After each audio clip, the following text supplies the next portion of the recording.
On today's show, we're talking Tesla Cybertruck here on the channel, and I, for one, am kind of excited by this. And I'm never going to own this truck. I'll just lay it out right now. I will not own this truck because it's just not practical for my needs. But that doesn't mean you shouldn't own it. And if you're excited by it, don't let any auto journalist like me deter you. If you like this vehicle, go all in and get you one. And especially if you've owned Tesla products before, you know they build a pretty quality, besides paint, I've seen paint issues. They build actually a pretty good quality vehicle and, well, the best selling EV out there. So how can they screw this up? Let's get into it right now. If you're new to my channel, my name is David Boyd. I'm an auto journalist and I love pickup trucks. I really do.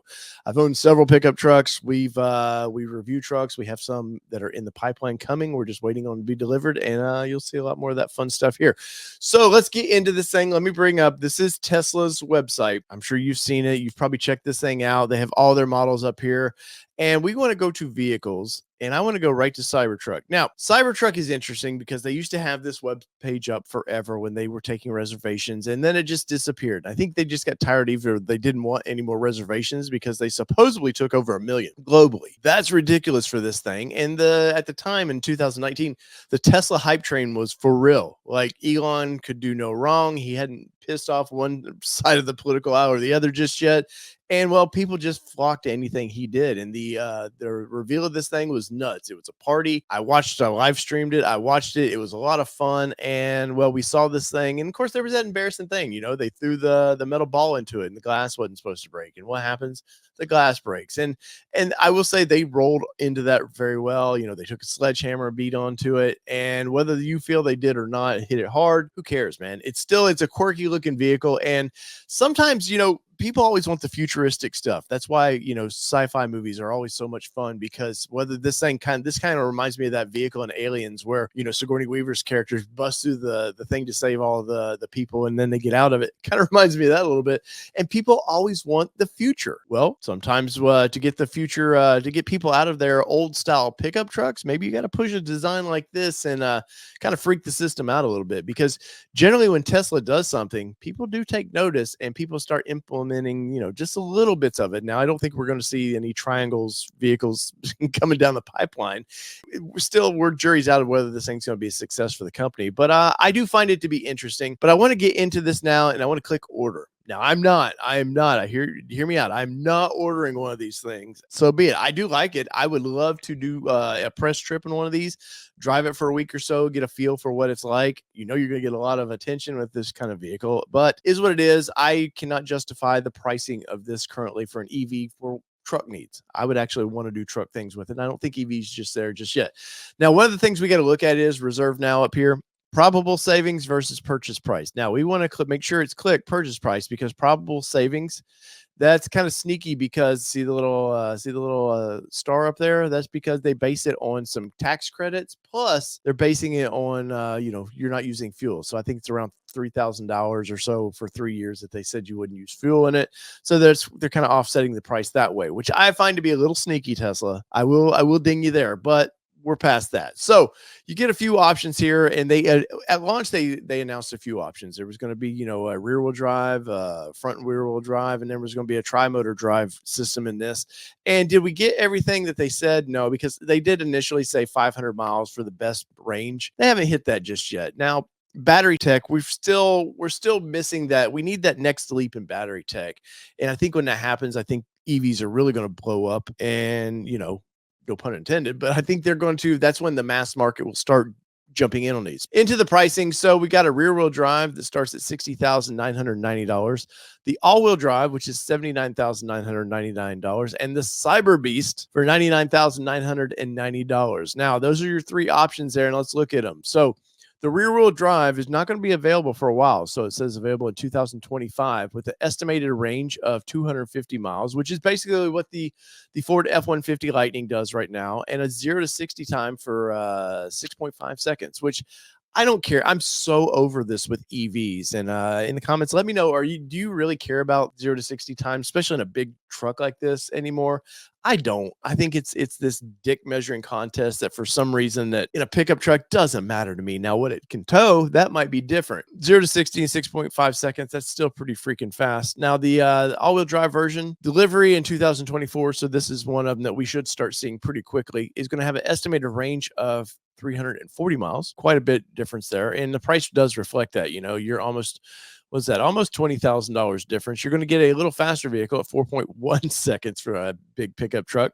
The top speed is 112 miles an hour, 600 horsepower, 7,435 foot-pounds of torque, and 11,000 pounds of towing capacity. Now, I've seen people give Tesla already crap about the towing capacity of this thing, and at no point are you going to take and use this thing in heavy construction. I find it BSE that all the major big three put their our F-150s or our Silverados or our 1500s can pull 12,000 pounds. I just find that to be BS because they can, but safely, I don't know. And then the fact that nobody's buying a entry level pickup truck needs to really tow 12,000 pounds. Generally, they're wanting to tow a camper, a boat, something like that. 9,000 pounds is probably where most people can tow. But once again, it's that measuring contest. Hey, the fish was that big.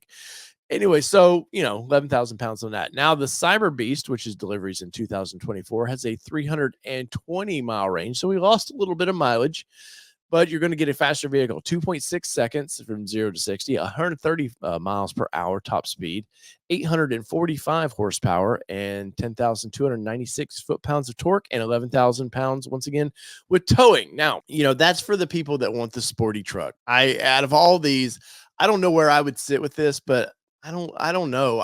The rear-wheel drive would be interesting to me, but we here where I live, which is where you need to take account for what kind of vehicle you want, is we get some ice and a little bit of snow from time to time. So I always want a capable vehicle, or the most capable vehicle I can afford. Already, I think for $60,000, that one there is kind of out of my range. So it would end up being one of these two. Between the two, I'm for this. I always say I want the most horsepower, but I think for EV, that is, we just talked about the 0 to 60 times and all that. I think horsepower in these things is sort of overrated as well. And I think it all comes down to miles. How much miles per charge do you get? And so therefore I would probably be, into the all-wheel drive version. And I think that would be a nice truck. As you click it there, you can come down here and it says, hey, you can configure your truck when you're ready for $250, which is fully refundable. I must say that's very nice. They're up front, like, hey, you may want to reserve one of these right now and get in line, but we will refund it if maybe down the road your needs change. I think that's pretty cool.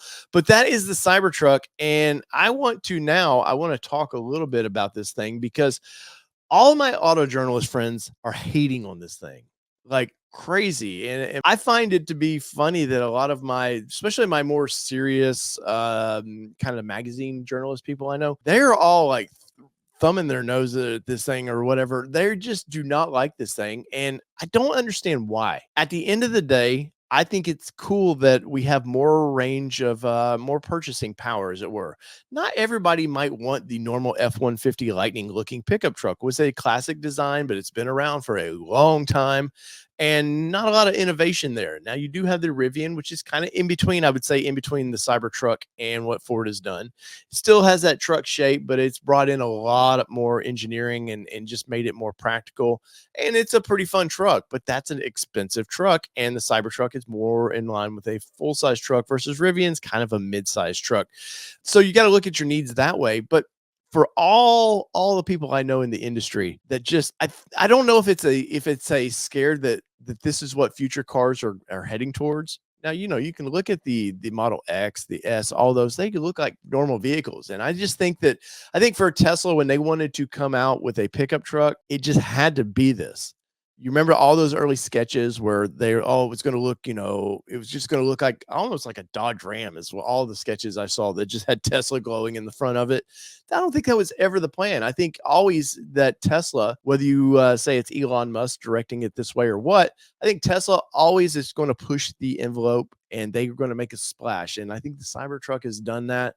And well, does it survive at these prices? I don't know. I would like to see it survive, and not because I want to own one, because like I said earlier, this truck is not built for me, but I think this truck is built. There's a customer base that wants this vehicle and they're excited by this vehicle. And I, for one, if this is what you like, go for it, man. I think there is some vehicle out there for everybody. And, I think us auto journalists need to settle down with our opinions. We're not the end all be all. And, well, is what it is. So, in the comments below, let me know what you think about this thing.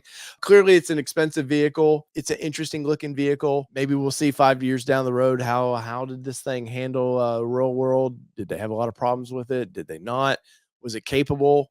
Did it do truck things, or did you just buy it and it put a smile on your face? I think like most vehicles do when you look out in your driveway, because that's the true sign. If you buy this vehicle and you turn around every time you park it, you walk into the store and you turn back and look at it, that was the right choice for you. So whether it be two-wheel drive, four-wheel drive, or this EV Cybertruck, I really do want to drive. This has been your All Terrain Nation. I'm your host, David Boyd, and we're out. Peace, everybody. Love y'all.